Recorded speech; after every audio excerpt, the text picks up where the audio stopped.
Hey everyone, welcome to Gen 3D Tech. Today we're going to be checking out a brand new mouse pad from Odin. It's called the Andromeda. It's a control pad that only costs $25, won't break the bank, and I've been definitely enjoyed my time with it the last couple weeks I've been using it. So without further ado, let's go ahead and check it out.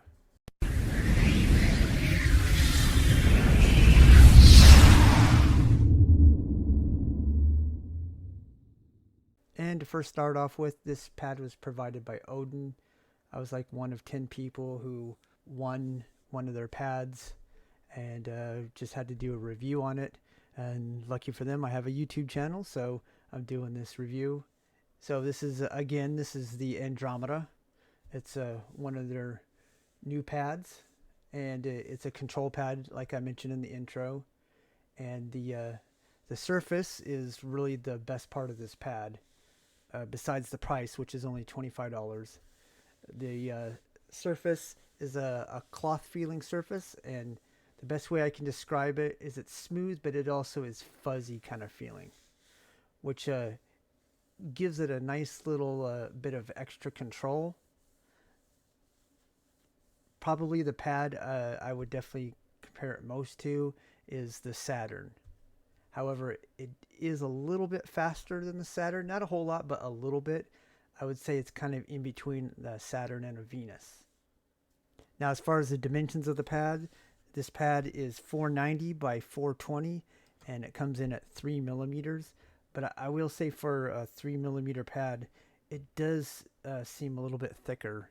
It, I think it's probably more like 3.5 millimeters, but I didn't actually measure it. Now, as far as the base, it just has a natural rubber base.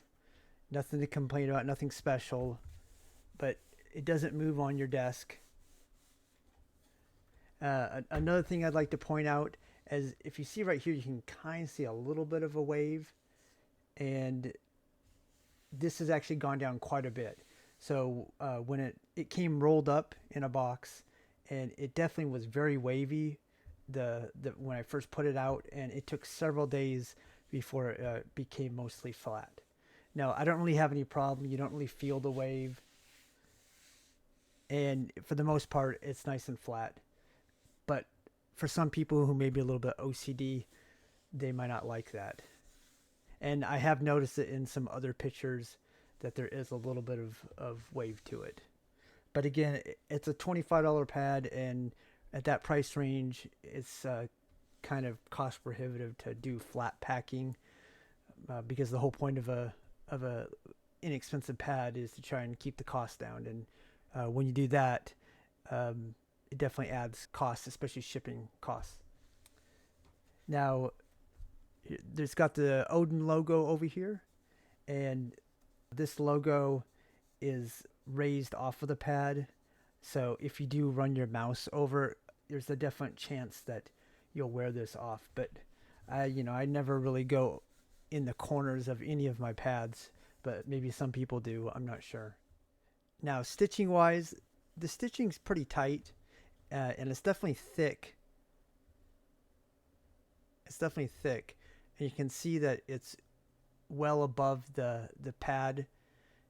So when you go along the edge, you're definitely going to feel the edge of the pad. Some people like that because then they know where the edge of the pad is, but some people really hate that. So if you're one of those people that likes stitching that's lower than the pad, then you might not like this pad. And there's a nice good look at the surface. And if you're looking at it and you're very familiar with the Saturn, it does have a very similar looking weave. But like I said, when you actually feel it, it definitely feels different. It's similar but different. Now, another thing, if you have animals, and I have cats, this pad is definitely a hair magnet. So just keep that in mind. It's similar to like a hen, artisan hen. It will just pick up hair and dust and whatnot. So if you have a lot of pets and that sort of thing bothers you, then just keep that in mind. Now, game performance wise, I had a really good time using this pad. It's got just a really awesome amount of control. It's definitely one of the best control pads I've ever tried, and it's definitely the surface that gives it that feeling, um, where it just you feel like you're in control, and it's really good for tracking. So for Overwatch 2, I had a really good time with this pad in Overwatch 2 for sure. But any kind of tac shooter game, this is going to be excellent for. I think this is just a good overall pad, and it definitely has a decent amount of speed. But nobody's going to find this too fast unless you're the kind of person that has to have a mud pad, or you're just old like me and really shaky. But I don't really have that problem yet. I still enjoy a good speed pad. It's definitely not a speed pad, but it is a little bit faster than a Saturn. And that's the pad that I probably compared this the most to. And when I say Saturn, I'm talking about the original Saturn and not the Pro Series Saturn. So, and right here you can see this is the original Saturn.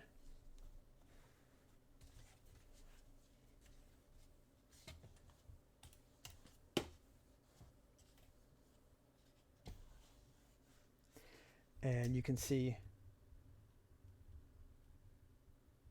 that they do have a similar look to them.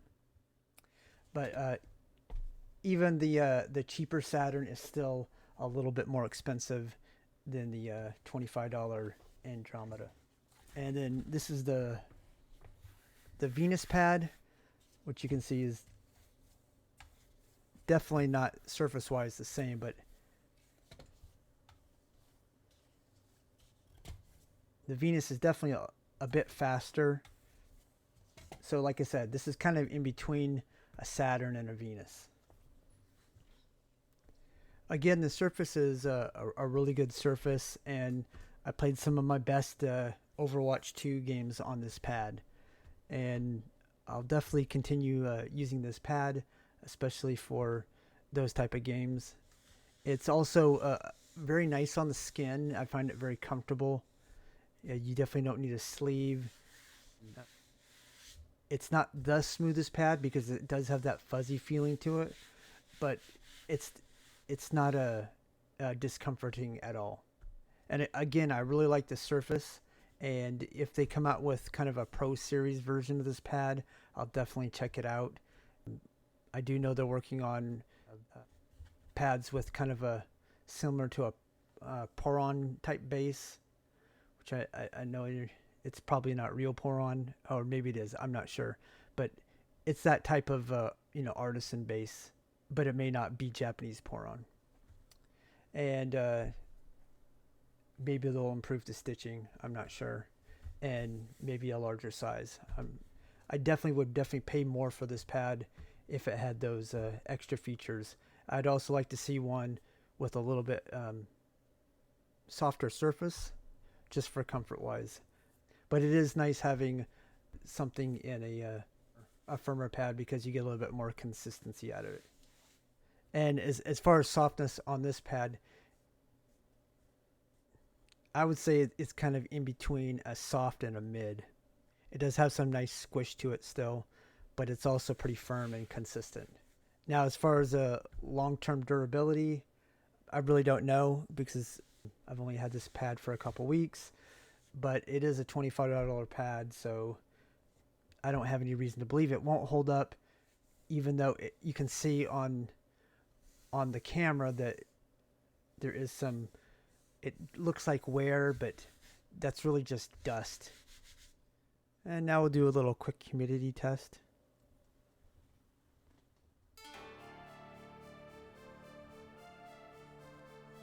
So it definitely absorbs slowly.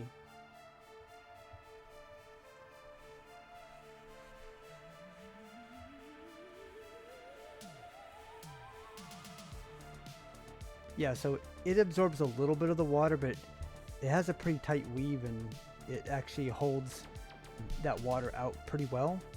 And I don't see any difference surface-wise with PTFE. Same way with glass.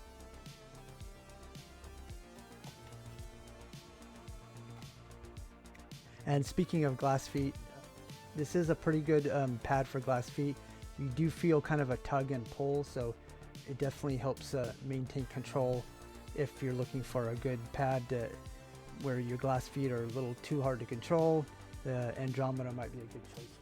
And here's a mouse with some pretty big PTFE feet, and it's definitely slower when you have larger feet for sure. So, the Starlight 12 works pretty good on this.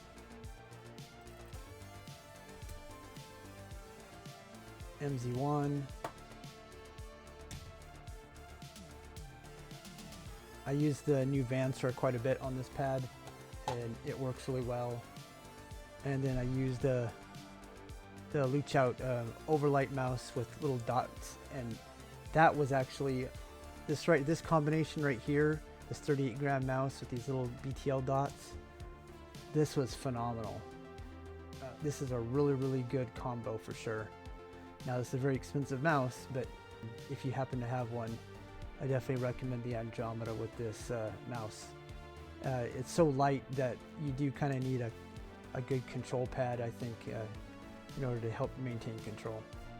Anyways, if you're interested in this pad, I'll have a link in the description.